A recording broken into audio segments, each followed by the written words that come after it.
Hello student, good morning बेटा। कैसे हो? तो देखिएगा बेटा, हम नीट पेपर सीरीज को आगे बढ़ाते हुए आज के इस वीडियो लेक्चर में हम नीट पेपर 2015 और 16 उसका भी phase first organic chemistry solution के बारे में डिस्कस करेंगे। अर्थात 2015-16 अर्थात 2016 में नीट के 2 बार पेपर हुआ था। पहले पेपर हुआ वो रिजेक्ट हुआ, उसके बाद दोबारा पेपर हुआ। तो आज हम पहले फेज फर्स्ट वाले के बारे में डिस्कस करेंगे। तो ध्यान रखना बेटा, मैं क्वेश्चन का आंसर प्लस उसके कॉन्सेप्ट को आपको एक्सप्लेन करूंगा। इससे आपको क्या होगा, उसको क्वेश्चन से रिलेटेड कॉन्सेप्ट भी पता चल जाएगा, आपका रिवीजन भी हो जाएगा और आपने कोई गलती अगर आप करोगे तो वो भी मैं बता दूंगा कि आप गलती क्या करते हो। तो इसका मतलब आपको इससे बेनिफिट होगा। तो ठीक है बेटा, आपको वीडियो को लास्ट तक देखना है क्योंकि हर एक क्वेश्चन में कुछ न कुछ कॉन्सेप्ट आपको मैं बिल्कुल क्लियर करूंगा। तो देखिएगा, इसमें पहला क्वेश्चन क्या था आपका, फॉर द फॉलोइंग रिएक्शन। ये आपको ABC 3 रिएक्शन गिवन है। विच of the following statement is correct, और आपको बताना है इनके लिए कौन सा स्टेटमेंट करेक्ट है। तो बिल्कुल सिंपल क्वेश्चन है, केवल इंट्रोडक्शन ऑफ रिएक्शन उसने पूछा है। तो देखो बेटा, सबसे पहले CH3 CH2 CH2 Br उसका रिएक्शन किया है KOH के साथ। तो आपको पता होना चाहिए कि आपके जो एल्किल हैलाइड होते हैं, एल्किल हैलाइड का मेन कैरेक्टर होता है NSR और एलिमिनेशन रिएक्शंस। अर्थात एल्किल हैलाइड 2 टाइप की रिएक्शंस करते हैं, एक तो करते हैं NSR, एक करते हैं एलिमिनेशन। अब आपको पता है अगर ये NSR होता तो केवल इस ग्रुप के स्थान पे कोई दूसरा ग्रुप आता, बट वो नहीं हो रहा, बट यहाँ पर डबल बॉन्ड का फॉर्मेशन हो रहा है। तो ध्यान रखना, एल्कीन के अंदर जो भी आपका मेज प्रोडक्ट होता है वो एलिमिनेशन में आपका जो प्रोडक्ट होता है वो एल्कीन होती है। तो इसका मतलब यहाँ पर क्या हो रहा है बेटा, एलिमिनेशन रिएक्शन है, और वो भी कौन सा, हाइड्रोजन और हेलोजन हट रहा है। तो इसको हम बोलेंगे दी हाइड्रो हैलोजिनेशन रिएक्शन, जिसकी जनरली पहचान है, इन्होंने नहीं दिया यहाँ पे लिख के, इसकी मोस्टली पहचान है कि अल्कोहलिक KOH आ जाए तो एलिमिनेशन हो जाता है, और अगर एक्वस KOH आ जाए तो NSR हो जाता है। अब आ जाइएगा B।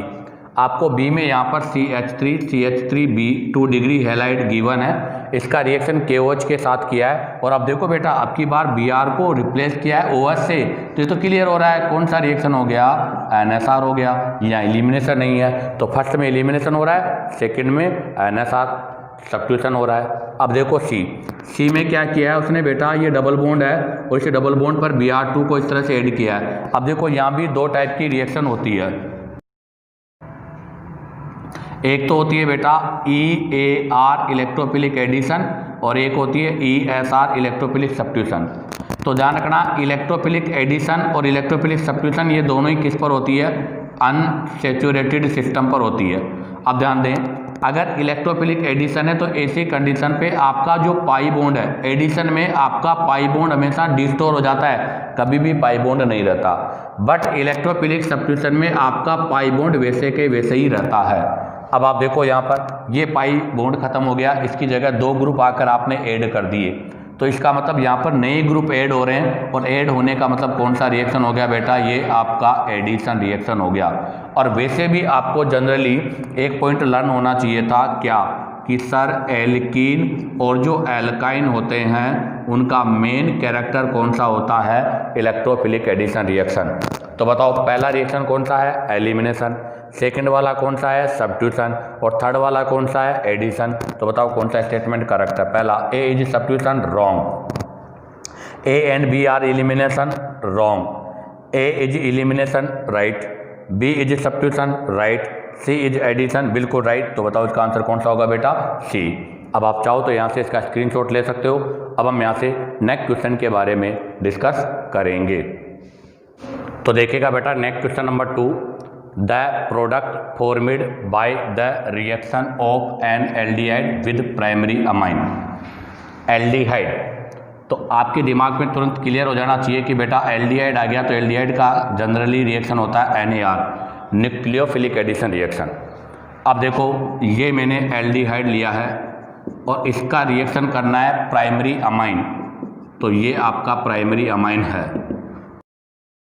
तो ये NAR है और NAR में भी स्पेशल NAR है, बताओ कौन सा, तो ये special nucleophilic addition elimination reaction का पार्ट है, जिसके बारे में नीट में कई बार क्वेश्चन आ गया है। तो अब आप देखो, ये आपका 1 डिग्री एमाइन इसके साथ रिएक्शन होगा, यहाँ से वाटर मोलिक्यूल्स रिमूव हो जाएगा बेटा, RH डबल बॉन्ड NR बन जाएगा, अर्थात ये इमाइन प्रोडक्ट का फॉर्मेशन होगा। और ये जो इमाइन होता है इसको बोलते हैं बेटा सिप बेस। और सिप बेस क्या है? टेस्ट फॉर एल्डिहाइड, अर्थात ये एल्डिहाइड के टेस्ट के लिए यूज किया जाता है। कैसे कि अगर सर आपका जो सिप बेस इसको एल्डिहाइड टेस्ट के लिए कैसे यूज किया जाएगा, ये एल्डिहाइड है टेस्ट ट्यूब में, और एल्डिहाइड आपको पता है कलरलेस होता है।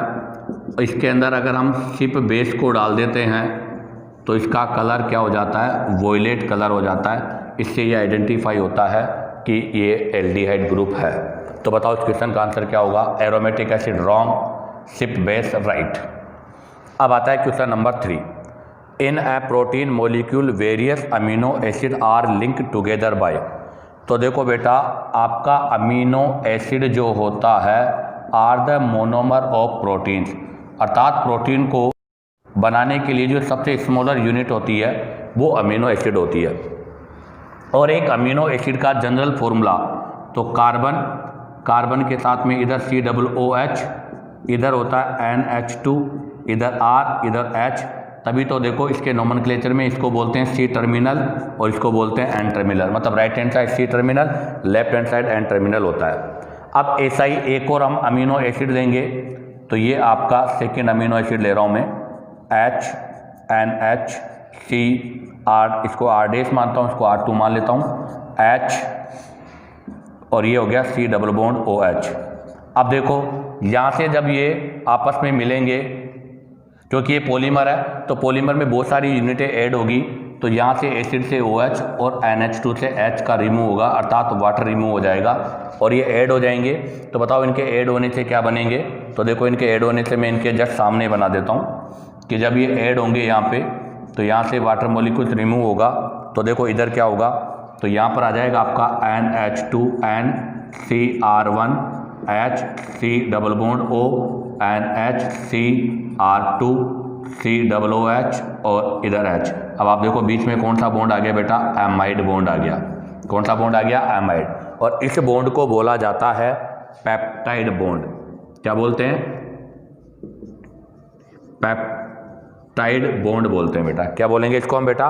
पेप्टाइड बॉन्ड बोलेंगे।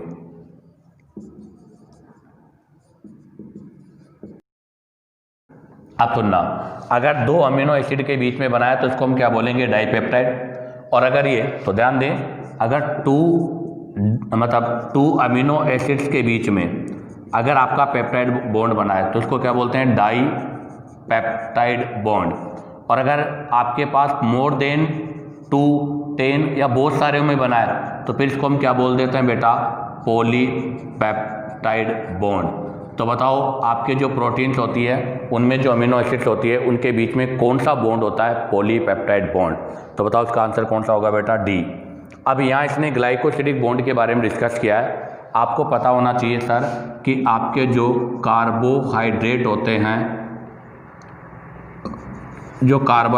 हैं, उन कार्बोहाइड्रेट के बीच में जो बॉन्ड होता है उसको हम क्या बोलते हैं? Glycosidic bond.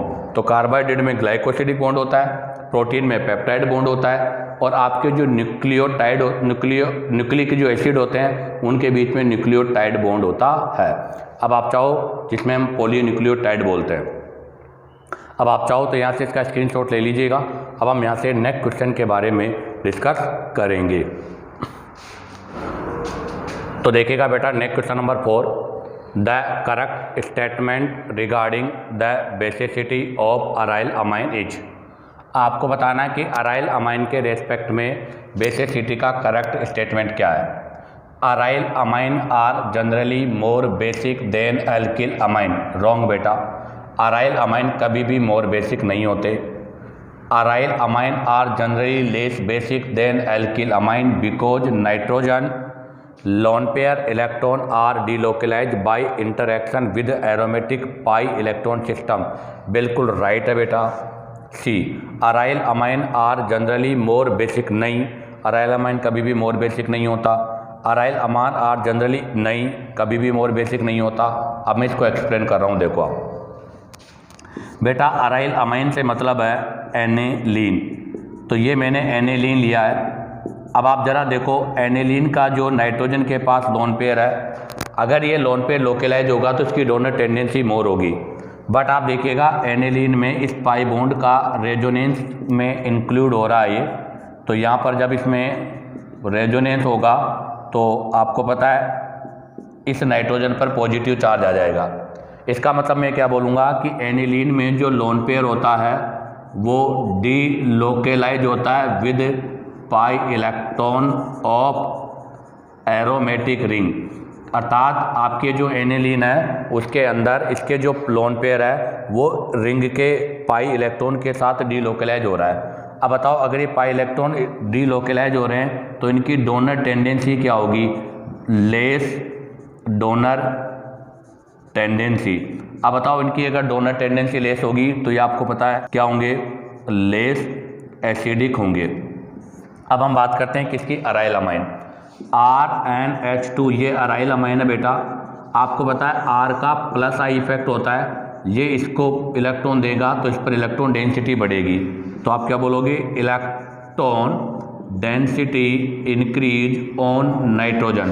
अब बताओ, नाइट्रोजन पर अगर इलेक्ट्रॉन डेंसिटी बढ़ रही है तो क्या होगा? मोर डोनर टेंडेंसी होगी। अब बताओ, अगर इसकी मोर डोनर टेंडेंसी होगी तो ये क्या होगा बेटा? मोर बेसिक भी होगा। इसका मतलब यह है कि आपका जो एल्काइल अमाइन है उसकी बेसिक स्ट्रेंथ हमेशा अराइल अमाइन से मोर होती है। अब मैं अगर शॉर्ट एंड स्वीट यही कहूँ तो शॉर्ट एंड स्वीट यही है बेटा। क्या शॉर्ट एंड स्वीट है कि अगर लोन पेयर लोकेलाइज होगा तो ही वो क्या होगा? मोर बेसिक होगा, और अगर लोन पेयर डी लोकेलाइज होगा तो वो लेस बेसिक होगा। तो अब आप देखो, आपका जो अराइल अमाइन है अर्थात एनेलीन है उसके अंदर लोन पेयर डी लोकेलाइज है इसलिए लेस बेसिक होगा, इसमें लोन पेयर लोकेलाइज है इसलिए मोर बेसिक होगा। तो इस क्वेश्चन का आंसर क्या होगा बेटा? बी।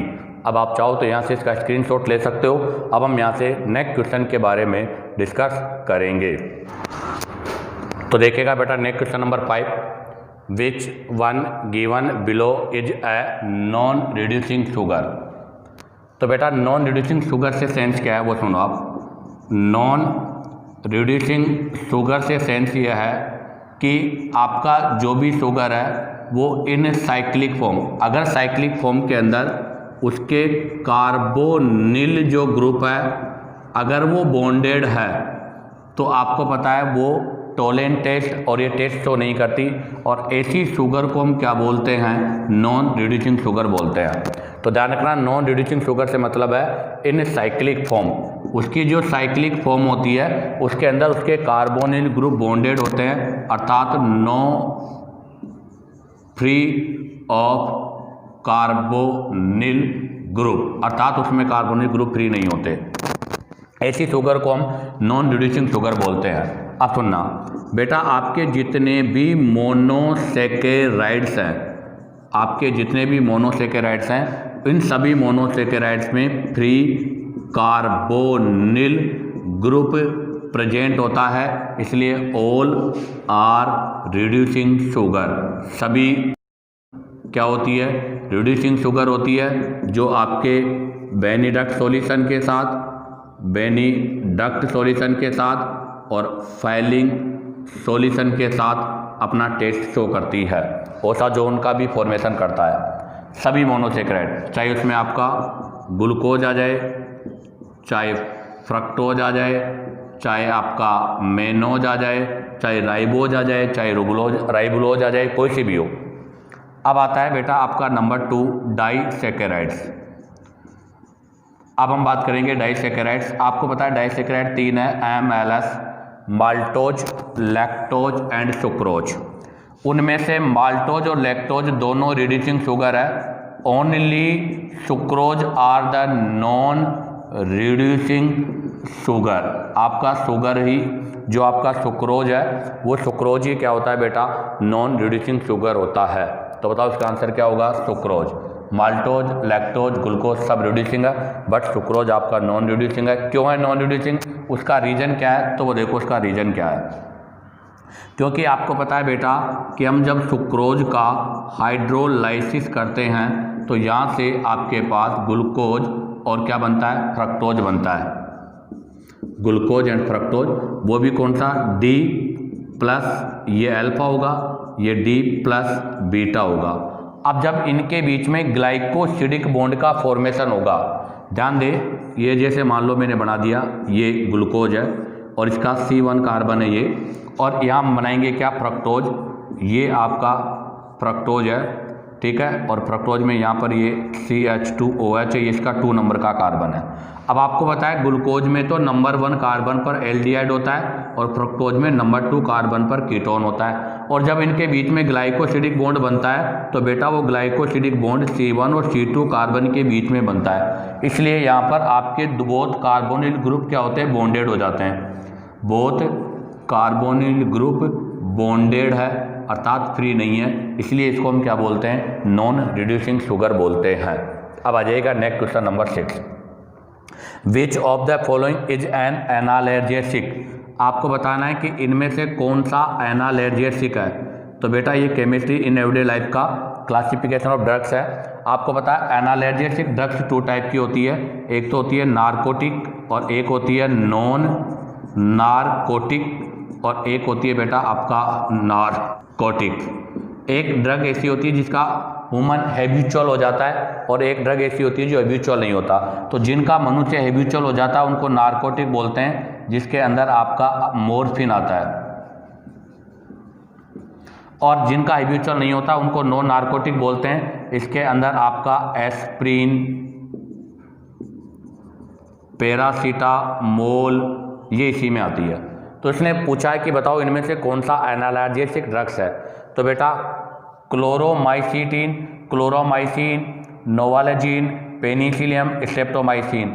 आपको पता है जितने भी माइसिन्स होते हैं वो सारे के सारे माइसिन क्या होते हैं, एंटीबायोटिक होते हैं। तो ये एंटीबायोटिक है, ये एंटीबायोटिक है, ये एंटीबायोटिक है, बट आपका जो बी ऑप्शन है ये एंटीबायोटिक नहीं है, ये क्या है बेटा, एनाल्जेसिक ड्रग्स है।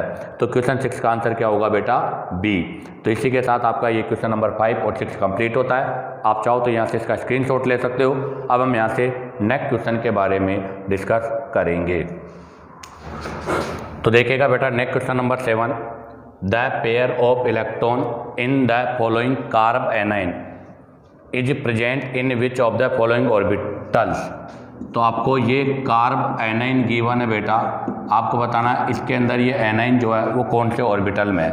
तो बताओ कितना पाई बॉन्ड है, यहाँ पर 2 पाई बॉन्ड है। अगर 2 पाई बॉन्ड है तो बताओ कौन सा हाइब्रिडाइजेशन होगा, sp। तो बताओ ये कौन से ऑर्बिटल में होगा, sp। तो बताओ इसका आंसर कौन सा होगा बेटा, A।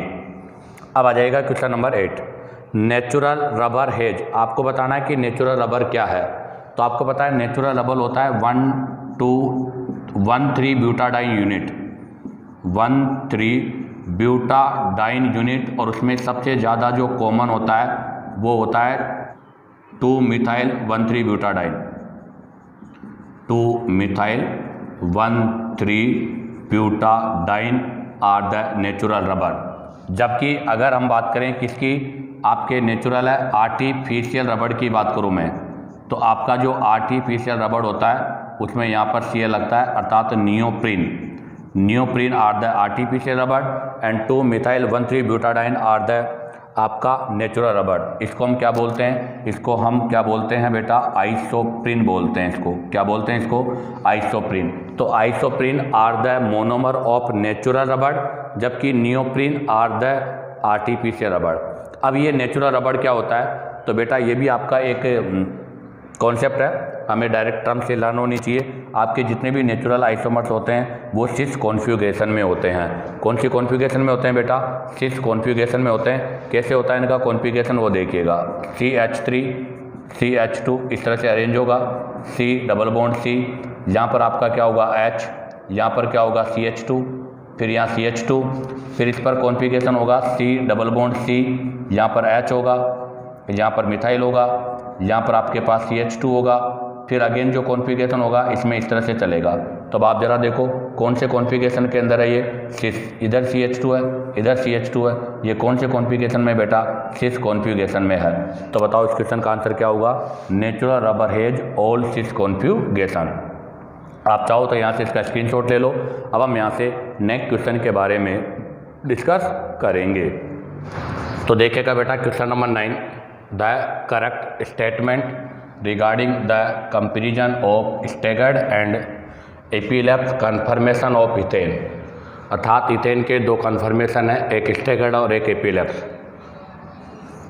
तो देखिएगा CH3 ये होता है इथेन, एक कार्बन पर 3 हाइड्रोजन है, तो हाइड्रोजन हाइड्रोजन हाइड्रोजन, और ये कार्बन के बेक ये कार्बन है, इस कार्बन पर भी आपके तीनों वैलेंसी हाइड्रोजन से है, तो यहाँ भी हाइड्रोजन, यहाँ भी हाइड्रोजन और यहाँ भी हाइड्रोजन, ये बन गया। और इस फॉर्म को हम क्या बोलते हैं, तो इसको हम बोलते हैं एपिलैप्स फॉर्म। कौन सी फॉर्म है बेटा ये, तो ये आपका एपिलैप्स फॉर्म है, जहाँ पर आप देखो इनके बीच में थीटा की वैल्यू कितनी है, 0 डिग्री। अब इसको हम यहाँ से 60 डिग्री पे रोटेट करते हैं, तो जैसे इसको 60 डिग्री पे रोटेट करते हैं बेटा, ये आपके कॉन्फ़िगरेशन चेंज होकर इस टाइप के कॉन्फ़िगरेशन में आ जाता है, और इस फॉर्म को हम क्या बोलते हैं बेटा, स्टैगर्ड फॉर्म बोलते हैं। क्या बोलते हैं, स्टैगर्ड फॉर्म बोलते हैं, जहाँ पर थीटा की वैल्यू कितनी होती है, 60। और एक और फॉर्म होती है बेटा इनके बीच में, जिसके लिए बॉन्ड एंगल 60 थीटा मतलब 0 से तो बड़ा होना चाहिए और 60 से लेस होना चाहिए, ऐसा होता है। तो इसमें थीटा की जो वैल्यू है वो 0 से तो ग्रेटर देन है, बट 60 से लेस देन होती है। इसको बोलते हैं गॉच या स्क्यू फॉर्म। अब देखो आपके एपिलैप्स जो होती है, इसके अंदर दोनों हाइड्रोजन एक दूसरे के ऊपर है, और इनके बीच में ऐसा होने से यहाँ पर जो होता है इसको बोलते हैं बेटा वांडर वाल रिपल्सन। क्या बोलते हैं बेटा इसको, वांडर वाल रिपल्सन, या फिर इसको हम केमिस्ट्री की टर्म में क्या बोलते हैं, टॉर्सिनल स्ट्रेन। क्या बोलते हैं बेटा इसको, टॉर्सिनल स्ट्रेन। तो यहाँ पर दोनों हाइड्रोजन एक दूसरे के पास है, इनमें रिपल्सन हो रहा है, ये रिपल्सन वांडर वाल रिपल्सन या टॉर्सिनल स्ट्रेन कहलाता है। जबकि आप देखो स्टैगर्ड के अंदर ये दोनों हाइड्रोजन दूर हो गए, इसलिए यहाँ पर आपका जो टॉर्सिनल स्ट्रेन है वो क्या हो गया बेटा, एब्सेंट हो गया, अर्थात वो यहाँ पर नहीं है। अब आपको पता है कि रिपल्सन ज़्यादा होगा तो स्टेबिलिटी हमेशा कम हो जाएगी। तो अगर मैं अब इन तीनों की स्टेबिलिटी के बारे में आपसे डिस्कस करना चाहूँ तो सबसे ज़्यादा स्टेबिलिटी किसकी होती है, स्टैगर्ड फॉर्म की होती है। उसके बाद में स्क्यू की हो जाएगी, और स्क्यू के बाद में गॉच फॉर्म की हो जाएगी। और अगर बात करें एनर्जी की, तो एनर्जी स्टेबिलिटी के क्या होता है बेटा, इनडायरेक्टली प्रोपोर्शनल होता है। तो बताओ इस क्वेश्चन का आंसर क्या होगा। First, the staggered conformation of ethane is more stable than eclipsed. सही है, स्टैगर्ड एपिलैप्स के कंपेयर में मोर स्टेबल होता है। आगे क्या रीजन लिखा है, because staggered has no torsional strain. हाँ, स्टैगर्ड फॉर्म में कोई भी टॉर्सिनल स्ट्रेन नहीं होता, तो इसका आंसर फर्स्ट राइट हो गया। Second, the staggered conformation of ethane is less stable. नहीं बेटा, लेस नहीं, मोर स्टेबल होता है, इसलिए रॉन्ग है। Third, the eclipsed conformation of ethane. नहीं सर, एपिलैप्स नहीं, स्टैगर्ड ज़्यादा स्टेबल मोर स्टेबल होता है। The eclipsed conformation of ethane is less stable than staggered conformation because eclipsed conformation has torsional strain. तो इसका आपका ये वाला जो स्टेटमेंट है, the eclipsed conformation of ethane is, बेटा यहाँ लेस नहीं आएगा, मोर आएगा, more stable. The eclipsed conformation of ethane is more stable than staggered conformation. ये फिर रॉन्ग हो गया, क्योंकि एपिलैप्स की स्टेबिलिटी कभी भी स्टैगर्ड से मोर नहीं होती। अगर मैं यहाँ पर लेस रखूँगा बेटा तो ये स्टेटमेंट भी आपका राइट हो जाएगा, इसलिए आप यहाँ पे मोर कर लो, ताकि ये स्टेटमेंट भी रॉन्ग है, ये भी रॉन्ग है, ये भी रॉन्ग है, आपका फर्स्ट स्टेटमेंट राइट है। अब आप चाहो तो यहाँ से इसका स्क्रीनशॉट ले लो। अब हम यहाँ से नेक्स्ट क्वेश्चन के बारे में डिस्कस करेंगे। तो देखिएगा बेटा next question number 10, the correct statement regarding RNA and DNA respectively is. आपको DNA और RNA के रिगार्डिंग में करेक्ट स्टेटमेंट बताना है। तो मैं पहले आपको एक्सप्लेन कर दूं डीएनए और आरएनए के बारे में। तो बेटा डीएनए का फुल फॉर्म होता है डीऑक्सीराइबोज न्यूक्लिक एसिड, जबकि आरएनए का होता है राइबोज न्यूक्लिक एसिड। डीएनए में जो शुगर कंपोनेंट होता है वो होता है 2-डीऑक्सीराइबोज, अर्थात इसके अंदर जो आपके शुगर का घटक है वो शुगर का घटक है 2-डीऑक्सीराइबोज, अर्थात इसको मैं बोलूँगा बीटा डी 2-डीऑक्सीराइबोज। और आरएनए में जो होता है वो होती है बेटा ओनली राइबोज शुगर, अर्थात बीटा डी राइबोज शुगर होती है। डीएनए में आपके नाइट्रोजनी बेस अब एडेनिन, गावानिन, साइटोसिन और थाइमिन होता है, और यहाँ पर थाइमिन के स्थान पे मतलब thymine is replace by uracil होता है। डीएनए आपका जो होता है वो डबल हेलिक्स होता है, जबकि आरएनए सिंगल हेलिक्स होता है। तो ये डीएनए और आरएनए कंपोनेंट, डीएनए और आरएनए के बीच में डिफरेंस है। अब आपको जो क्वेश्चन है उसमें बताना है कि इसमें स्टेटमेंट कौन सा है। The sugar component in RNA is two deoxyribose. Wrong बेटा, क्योंकि आरएनए में 2-डीऑक्सीराइबोज नहीं, ओनली राइबोज होता है। Number 2, the sugar component in RNA is arabinose. ये भी रॉन्ग है बेटा। The sugar component in RNA is ribose and sugar component in DNA is two deoxyribose. तो बेटा इसका आंसर सी राइट है। अब क्या होता है ये कंपोनेंट वो देखिएगा। तो पहले मैं राइबोज शुगर को रिप्रेजेंट कर रहा हूँ। तो आपकी राइबोज शुगर, ध्यान रखना दोनों ही शुगर आपकी पेंटोज होती है। आपकी बोथ शुगर क्या है, पेंटोज है, जिसमें नंबर ऑफ कार्बन 5 है। CH2OH ये 5 नंबर है, ये 4 नंबर है, ये 3 नंबर है। 3 नंबर पर OH, OH, H, H, OH और H, 1 2 3 4 5, और ये है बेटा आपका बीटा डी राइबोज का स्ट्रक्चर। अब डीऑक्सीराइबोज में क्या डिफरेंस है, बस ज़्यादा डिफरेंस नहीं है बेटा, थोड़ा सा डिफरेंस है। क्या डिफरेंस है देखो आप, CH2OH, H, HOH, 4 5 3, हाँ 2 नंबर के कार्बन पर बोथ ग्रुप हाइड्रोजन होते हैं। ये डिफरेंस है आपके बीटा डी 2-डीऑक्सीराइबोज शुगर में। तो राइबोज शुगर और बीटा डी मतलब आपकी जो 2-डीऑक्सीराइबोज शुगर है उसके कार्बन नंबर 2 पर डिफरेंस है कि इसमें कार्बन नंबर पर 2 पर H और OH ग्रुप होता है, जिसमें इसमें बोथ हाइड्रोजन ग्रुप होते हैं। तो इस क्वेश्चन का आंसर क्या होगा बेटा, सी। अब आप चाहो तो यहाँ से इसका स्क्रीनशॉट ले लो। अब हम यहाँ से नेक्स्ट क्वेश्चन के बारे में डिस्कस करेंगे। तो देखेगा बेटा next question number 11, the reaction alcohol NaH alkoxide MEI ether. तो देखो बेटा ये क्वेश्चन सबसे सिंपल क्वेश्चन था। इस क्वेश्चन को अगर आपको नहीं भी पता था तो आप डायरेक्ट कर सकते थे, क्योंकि यहाँ पर किसका फॉर्मेशन हो रहा है, ईथर का। तो इसका मतलब ये ईथर सिंथेसिस रिएक्शन है। तो पहला ऑप्शन था Williamson alcohol, wrong. Williamson ether synthesis बिल्कुल राइट। एल्कोहल फॉर्मेशन, एल्कोहल तो इसमें बन ही नहीं रहा, एल्कोहल के साथ तो रिएक्शन है, इसलिए एल्कोहल वाला तो आंसर आने का सवाल ही नहीं है। डिहाइड्रेशन, डिहाइड्रेशन का मतलब तो होता है वाटर का रिमूव होना, कहीं वाटर रिमूव नहीं हो रहा। अब मैं बताता हूँ रिएक्शन क्या होता है कि बेटा एल्कोहल है, अगर इस एल्कोहल का रिएक्शन हम सोडियम हाइड्रोक्साइड के साथ, एल्कोहल रिएक्ट विद NaOH, तो ये बेस है, ये एसिड है, यहाँ से न्यूट्रलाइजेशन रिएक्शन होगा और वाटर मॉलिक्यूल्स रिमूव हो जाएगा, इसके वाया RONA सोडियम एल्कोक्साइड बन जाएगा। अब ये जो सोडियम एल्कोक्साइड बना है, तो sir sodium alkoxide be have like a better nucleophile, ये आपका बेटर न्यूक्लियोफाइल है। ये अगेन आपके एल्किल हैलाइड पे रिएक्शन करता है। तो जैसे न्यूक्लियोफाइल R पर अटैक करेगा, X यहाँ से रिमूव हो जाएगा, ROR डेज का फॉर्मेशन हो जाएगा। और जो भी ईथर बनेगा बेटा वो ईथर आपका सिमेट्रिकल भी हो सकता है, तो साथ में आपका अनसिमेट्रिकल भी हो सकता है। बट एक दिक्कत है कि सर जब ये ग्रुप यहाँ से हट रहा है, ये अटैक कर रहा है, तो ये NSR तो है, NSR रिएक्शन है, और NSR में कौन सा है, SN2 है। और SN2 के केस में आपको पता है ये जो R है वो आपका 1 डिग्री और 2 डिग्री हो सकता है, बट ये 3 डिग्री हैलाइड नहीं हो सकता। क्या नहीं हो सकता बेटा, ये 3 डिग्री हैलाइड नहीं हो सकता। बट आपका ये R जो एल्कोक्साइड आयन से आ रहा है वो 1 डिग्री भी हो सकता है, 2 डिग्री भी हो सकता है और 3 डिग्री भी हो सकता है। इसका मतलब हम यहाँ पर एनी टाइप ऑफ ईथर का फॉर्मेशन कर सकते हैं।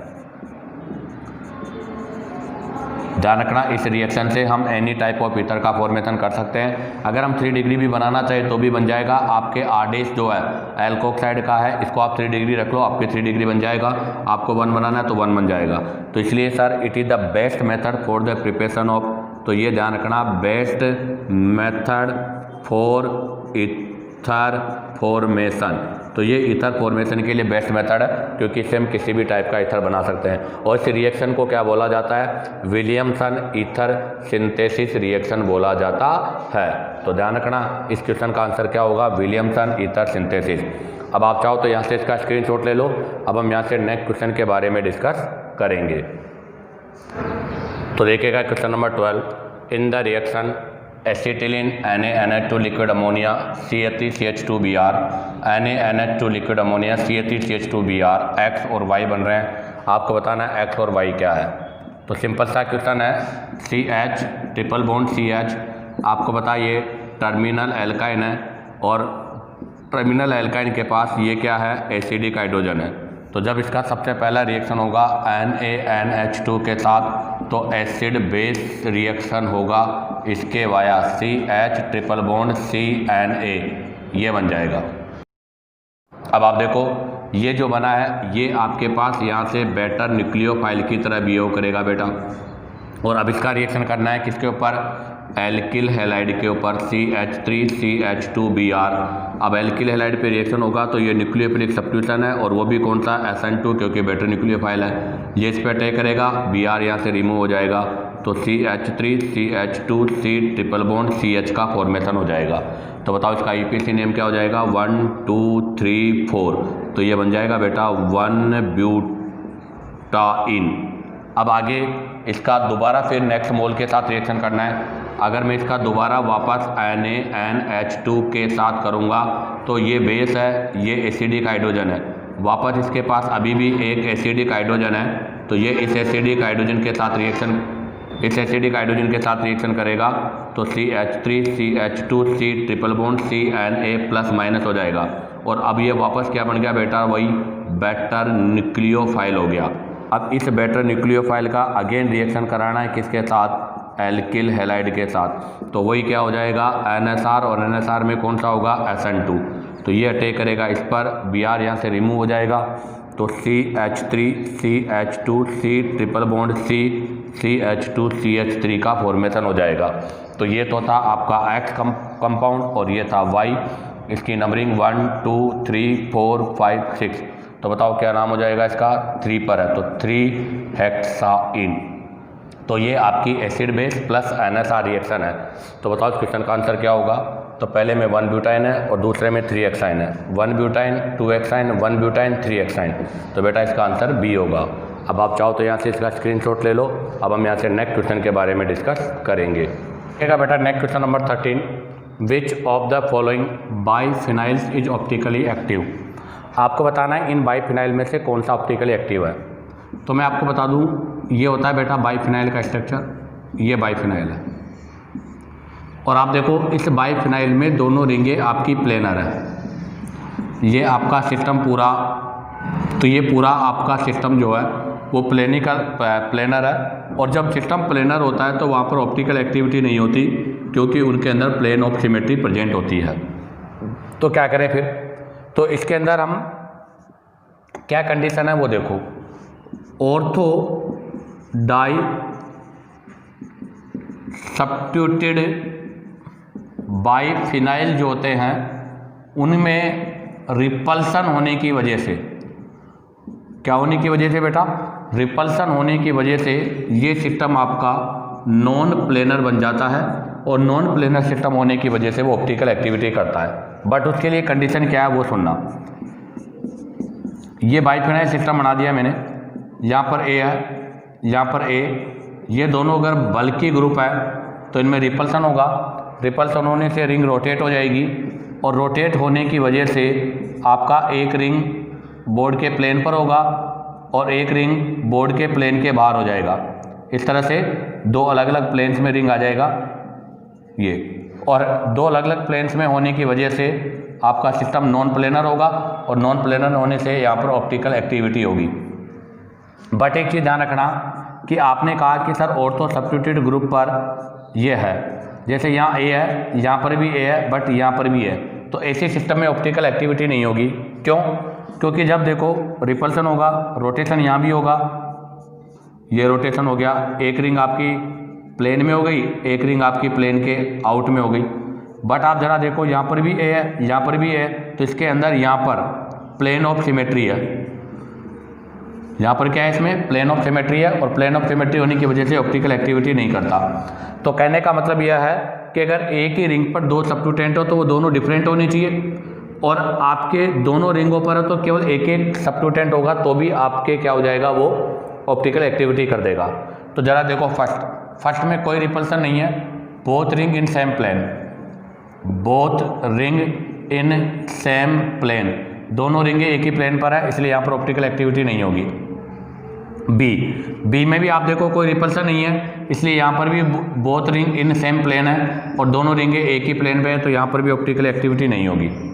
सी में देखो आप, सी में देखिएगा बी आर बल्कि साइज है, आयोडाइड भी बल्कि है, ये आपके बल्कि सब्स्टिट्यूटेंट है, इसलिए इनमें रिपल्सन होगा, रिपल्सन होने की वजह से रोटेट होगा, और रोटेट होने की वजह से ये एक रिंग अलग प्लेन पर होगी और एक रिंग आपकी अलग प्लेन पर होगी, अर्थात both ring in different plane. ये रिंग आपकी बी आर पर है, आयोडाइड और बी आर, ये आयोडाइड है, दोनों रिंग अलग अलग प्लेन पर हो गई, और इसके अंदर कोई प्लेन ऑफ सिमेट्री भी नहीं है, इसलिए ये आपका ऑप्टिकल एक्टिव होगा। डी आपका ऑप्टिकल एक्टिव नहीं होगा क्योंकि यहाँ पर भी कोई भी क्या नहीं है, रिपल्सन नहीं है, इसलिए इस क्वेश्चन का आंसर क्या होगा बेटा, सी। अब आप चाहो तो यहाँ से इसका स्क्रीनशॉट ले लो। अब हम यहाँ से नेक्स्ट क्वेश्चन के बारे में डिस्कस करेंगे। तो देखिएगा बेटा next question number 14, which of the following reagent would distinguish cis cyclopenta one two diol from the trans isomer. आपको साइक्लोपेंटा डाइओल एक सिस है और एक ट्रांस है, तो ये सिस फॉर्म है और ये इसका ट्रांस फॉर्म है। आपको इनके बीच में डिफरेंस करना है कि किससे होगा। एल्यूमिनियम आइसोप्रोपोक्साइड, तो बेटा ये तो आपके MPV के लिए रेस्पॉन्सिबल ऑक्सीडेशन, MnO2 भी इसके ऑक्सीडेशन के लिए रेस्पॉन्सिबल है, तो इन दोनों से तो सेपरेशन नहीं होगा। ओजोन के साथ आपका अल्कोहल रिएक्शन नहीं करेगा, तो इसमें बचा एसीटोन, तो एसीटोन के साथ। ऐसा क्यों? क्योंकि सर एसीटोन जो है उसके साथ में अल्कोहल का जो रिएक्शन होता है वो होता है nucleophilic addition reaction, NAR, nucleophilic addition, जिसके अंदर ये यहाँ शिफ्ट हो जाता है, इस पर पार्शियली नेगेटिव, इस पर पार्शियली पॉजिटिव हो जाता है, और यहाँ से ये H2O वाटर मॉलिक्यूल्स रिमूव करता है। तो जब यहाँ से वाटर मॉलिक्यूल्स रिमूव हो जाता है तो यहाँ से आपके पास कीटेल, एसीटेल, कीटेल, तो ये O, C और CH3, अर्थात ये कीटेल का फॉर्मेशन हो जाता है। अब आप देखो अगर हम ट्रांसफॉर्म में लेते हैं तो बेटा ट्रांसफॉर्म में both alcohol group in different plane, ये डिफरेंट प्लेन में है, और डिफरेंट प्लेन में होने की वजह से यहाँ पर NAR पॉसिबल नहीं है, इसलिए सिस वाला तो NAR शो करके कीटेल बनाएगा, बट ट्रांस वाला NAR शो नहीं करता और वहाँ पर कीटेल का फॉर्मेशन भी नहीं होता। तो बताओ इस क्वेश्चन का आंसर क्या है बेटा, बी, एसीटोन। अब आ जाएगा next question number 15, consider the nitration of benzene using mixture of concerted HNO3, concerted H2SO4 if a large amount of KHSO4 is added to the mixture, rate of nitration will be। तो देखो पहले ये benzene है, इस benzene का reaction जब हम concerted HNO3 in presence of concerted H2SO4 करते हैं बेटा, तो यहाँ से नाइट्रोबेंजीन का फॉर्मेशन होता है। इसमें कंसर्टेड HNO3 बेटा ब्रोंस्टेट बेस की तरह बिहेव करता है और कंसर्टेड H2SO4 ब्रोंस्टेट एसिड होता है। ये अपना इसको प्रोटॉन गिवन करता है, इसलिए यहाँ से आपके पास NO2+ बनता है, और ये जो NO2+ होता है ये यहाँ पर इलेक्ट्रोफाइल की तरह बिहेव करता है। बताओ किसकी तरह बिहेव करता है बेटा, इलेक्ट्रोफाइल की तरह बिहेव करता है, ये इलेक्ट्रोफाइल है, और ये इलेक्ट्रोफाइल इसके साथ ऐड होता है, और जो रेट ऑफ रिएक्शन होती है,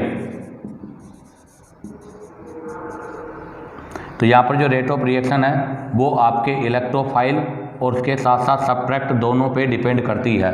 तो अब आप देखो जब हम KHSO4 मिलाएंगे तो आप देखो H2SO4 एंड KHSO4 दोनों में HSO4 आयन कॉमन है, तो यहाँ पर कॉमन आयन इफेक्ट लगेगा बेटा, कॉमन आयन इफेक्ट लगेगा।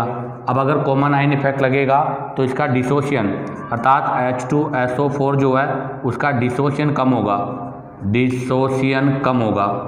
अब बताओ इसका डिसोशिएशन अगर लेस होगा तो NO2 प्लस इलेक्ट्रोफाइल का फॉर्मेशन भी क्या होगा बेटा, लेस होगा, फॉर्मेशन लेस होगा। अब बताओ अगर इसका फॉर्मेशन लेस होगा तो आपको पता क्या होगा, अगर इसका फॉर्मेशन लेस होगा तो रेट ऑफ रिएक्शन भी क्या होगा, स्लोअर होगा। तो बताओ इसका आंसर क्या होगा, double wrong, faster wrong, slower. तो यहाँ पर रिएक्शन स्लोअर हो जाएगी। तो इसका मेन रीज़न है common ion effect. Common ion effect की वजह से HSO4 ब्रोंचेट एसिड की तरह बिहेव नहीं करेगा। अगर वो एसिड की तरह बिहेव नहीं करेगा तो यहाँ से NO2 इलेक्ट्रोफाइल का फॉर्मेशन नहीं होगा। अगर इलेक्ट्रोफाइल का फॉर्मेशन नहीं होगा तो इस पर रिएक्शन भी क्या होगा, आपका स्लो होगा। अब आप चाहो तो यहाँ से इसका स्क्रीनशॉट ले लो। अब हम यहाँ से नेक्स्ट क्वेश्चन के बारे में डिस्कस करेंगे। तो देखिएगा बेटा next question number 16, the correct statement regarding a carbonyl compound with a hydrogen atom on its alpha carbon is. अर्थात आपको ये बताना है कि एक कार्बोनिल कंपाउंड है, उस पर अल्फा हाइड्रोजन एटम है, तो उसके अल्फा कार्बन पर उसके रेस्पेक्ट में क्या है। तो सिंपल सी बात है बेटा, ये आपका कार्बोनिल कंपाउंड है और इसके पास में ये कार्बन आपका अल्फा कार्बन है और इस अल्फा कार्बन पे ये हाइड्रोजन अल्फा हाइड्रोजन है। और आपको पता है कि in presence of acid and base medium यहाँ पर क्या हो जाता है, टॉटोमेरिज्म होगा। और टॉटोमेरिज्म के वाया H यहाँ हो जाएगा, बॉन्ड यहाँ शिफ्ट हो जाएगा, तो ये बन जाएगा CH3OH डबल बॉन्ड और CH2 अर्थात कीटो से इनोल का फॉर्मेशन हो जाता है। तो बताओ इसके रिगार्डिंग कौन सा स्टेटमेंट राइट है। तो पहला, a carbonyl compound with a hydrogen atom on its alpha carbon rapidly equilibrate with its corresponding enol, this process is known as keto enol tautomerism. बिल्कुल राइट है बेटा, और ये एक आपका थ्योरेटिकल क्वेश्चन है जो कि कीटो इनोल टॉटोमेरिज्म का डेफिनेशन भी है। Number 2, A carbonyl compound with a hydrogen atom on its alpha carbon never equilibrium. नहीं बेटा, वो इक्विलिब्रियम में होते हैं, तभी तो इसको हम डायनामिक इक्विलिब्रियम भी बोलते हैं। ध्यान रखना, इसको हम क्या बोलते हैं, डायनामिक इक्विलिब्रियम आइसोमेरिज्म भी बोलते हैं। C, a carbonyl compound with a hydrogen atom on its alpha carbon rapidly equilibrate with its corresponding enol, this process is known as aldehyde ketone equilibrium. नहीं, एल्डिहाइड कीटोन नहीं बेटा, इसको keto enol बोलते हैं। D option, a carbonyl compound with a hydrogen atom on its alpha carbon rapidly equilibrate with its corresponding enol, this process is known carboxylation. ये भी wrong है। तो बताओ इसका आंसर कौन सा होगा बेटा, ए। इसी के साथ आपका बेटा ये नीट पेपर 2015-16 का phase first organic chemistry solution complete होता है। उम्मीद करता हूँ कि आपको वीडियो पसंद आया होगा। अगर आपको वीडियो पसंद आया हो तो बेटा लाइक, सब्सक्राइब और शेयर करो ताकि आपको न्यू नोटिफिकेशन मिलता रहे।